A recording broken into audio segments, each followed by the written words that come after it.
BPFनि आरोबाव माखासे MCLAफ्रा गुबुन दोलोआव थांगासिनो दं।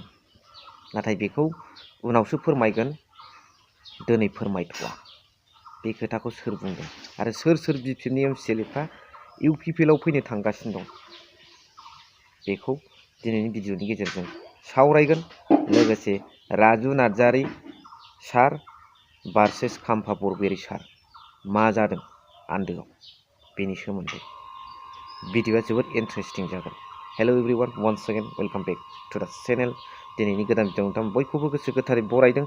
लोगोसे आसा खालामो इसोरनि अननायाव नोंथां बयबो मोजां दं। स' भिडिअखौ जागायनायनि सिगां नैबे खोथाखौ नोंथांमोना ससे क्लिप्सखौ नायनानै लाग्रोबानो जाबाय।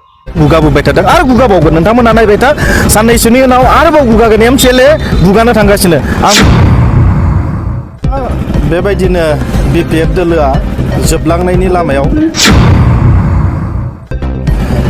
आङो खोब दुखु मोनदों जे बेबायदि एसेबां थाबै BPF हानजाया जे जोबस्रांगोन आं बेखौ सानाखैमोन। कमिसन होबाय। दा मुंखौ बुंथ'नाय नङा, नोंथांमोना साननैसोनि उनाव नोंथांमोननि चेनेलावनो बेखौ दामनायखौ जों नुनो मोनबाय। खाम्फा बरगयारि सारजों राजु नार्जारि सारजों मा जादों बेखौ एसे उनाव सावरायगोन। सिगाङाव नैबे डक्टर निलुत स्वर्गियारि सार बुंनाय खोथाखौ एसे सावरायग्रोनि। ओरैनो पलिटिकेल लिडार हिसाबै बिथांखौथ' इसेबां बारा बुंनांगौ गैया। बिथाङा बांद्राय जानला मोनलाबो खोथा बाहाया। थिगैनो दं, मोजां मोनो आङो बे सारखौ। अब्लाबो नैबे एंगेलाव बुंनांगौ माखासे खोथा थायो जे दिनैहाय बबेबा मोनसे दोलोआनो होन बा सासे लिडारानो होन, बेखौ सोर दैखोयो? रायजो राजाफोर। दिनै लिडारफ्रा मानिबा खारनाव सोरबा सासे थांनो हागौ, खाम्फा बरगयारि सारखौनो होनदो, नाथाय बिथांखौ BPFआ दाबो एंगाराखै। बिनि रिजिगनेसन लेटारखौ एक्सेप्ट खालामाखै। माखासे सुबिदा उसुबिदानि थाखाय थाथ'नो हागौ, बे बिथांनि बेक्तिगत भाब, राइट्स, अधिकार। नाथाय रायजो राजाफ्रा जे BPFखौ गाराखै बेथ' रोखा, नङा होमबा गाइस? दिनै बिथांमोना सावरायग्रा सार निलुत स्वर्गियारि सार बिथांमोना खाम्फा बरगयारिखौ लेंगासिनो दं। नाथाय BPFआथ' दिनै रावखौबो लेङा। BPFआवसो फैनो गोसो जायो। दिनै खाम्फा बरगयारि सारनि खोथाखौ मा बुंनो, मा बुंबावनो? गाव थाबाय, गावनि गोसोजों थाथ'बाय। नाथाय रायजो राजाफ्रा अनसायोब्ला आरो अनसायगासिनो दंबो, दिनै BPFखौ नागिरफिनगासिनो दं। दा चन्दन ब्रह्म सारा मा जानानै दं? बिनि परिस्थितिया मारै जानानै दं? मायाव ओंखारो बियो? दा मा मावगासिनो दं? अबस्थाया मा? बेखौ जों साननांगौ जायो। एसेबां थाब BPFखौ जोबगोन होननानै सानाखैमोन। BPFआ जोबा। सेनियरफ्राबो लिडार हिसाबै थानांगौ, जुनियरफोरखौबो सुबिदा होलांनांगौ, लिडार बानायलांनांगौ, जेनेरेसन बाय जेनेरेसन। दा मोनसे खोथाखौ आङो गोसोआव साननानै लादों। एक्सुवेलि बिटिआरखौ सोर सालायमारो? बिनि फोरमानखौथ' थांनाय निर्बासनाव बिसायख'थियावहाय क'क्राझाराव फैनानै हेमन्त बिश्व शर्मा मामा CM सारा बुंफैदों, आंनो बिटिआरनिबो चिफ, आसामनिबो चिफ।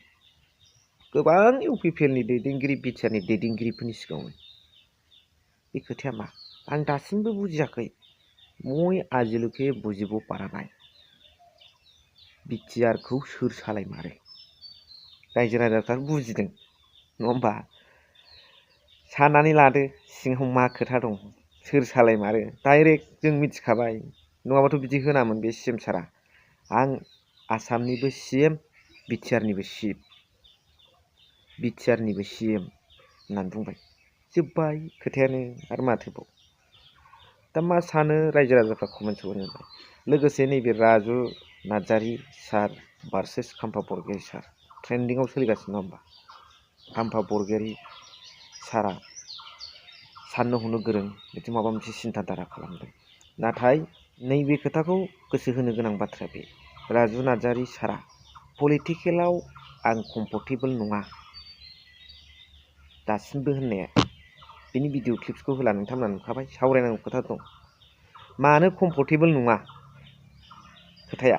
बे प्रमद बर' सारखौसो राजु नार्जारि सारा जावदों दुखु मोननायजों बुंदों गोरबो गोसोनि सिंनि खोथाखौ मानो कम्फर्टेबोल नङा कम्फर्टेबोल नङैखायनो टिकेट होआखै होननानै साननानै लादों राजु सारा प्रमद बर' सारखौ जावदोंसो खारन बेनो एमपि आवबो होआखिसै एमएलए आवबो होआखिसै थगाय दोनबाय दा ओंखायनो बिथाङा बुंबाय आं कम्फर्टेबोल नङा आरो राजनितिकआव आङो एसे सिगाङावसो आङो बिराद इन्ट्रेस्टमोन नाथाय दा आङो राजनितिकआव इन्ट्रेस्ट गैला गासैखौबो एंगारनानै आबाद मावनानै जाहैनोसै बिगियानारि आदबजों बिथाङाथ' इसेबां आबाद मावनायनि गोनांथि गैया जेनेबा आबादखौ मोजां मोनोबो जानो हागौ बिनि थाखाय आं बिथांखौ बिराद मोजां मोनदों आबादखौ मोजां मोनो होननायनि थाखाय राजु नार्जारि सारखौ बिराद फसायदों आङो खारन बिथाङा बिराद बैगियानिक पदार्थ बैगियानिक टेकनिकजों आबाद मावनानै रायजोफोरखौ थुलुंगा होगोन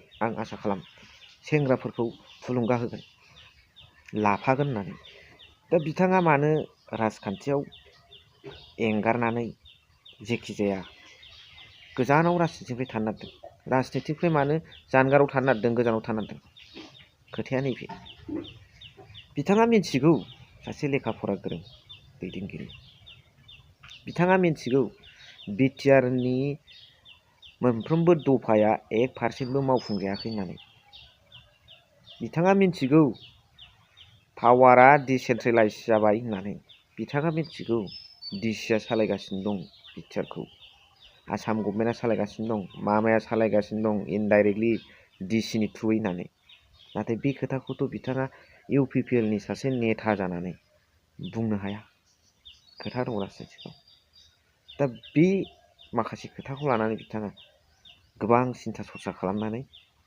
बे खोथाखौ बुंदों राजनितिनिफ्राय जानगाराव थानानै आबाद मावहैसै होनना मा सानो रायजो राजाफोर बेनि सायाव जरुर कमेन्ट्स हरबानो जाबाय स' बिदिखौ एसेखिनियाव फोजोबबाय थेंक इउ फर वाचिं।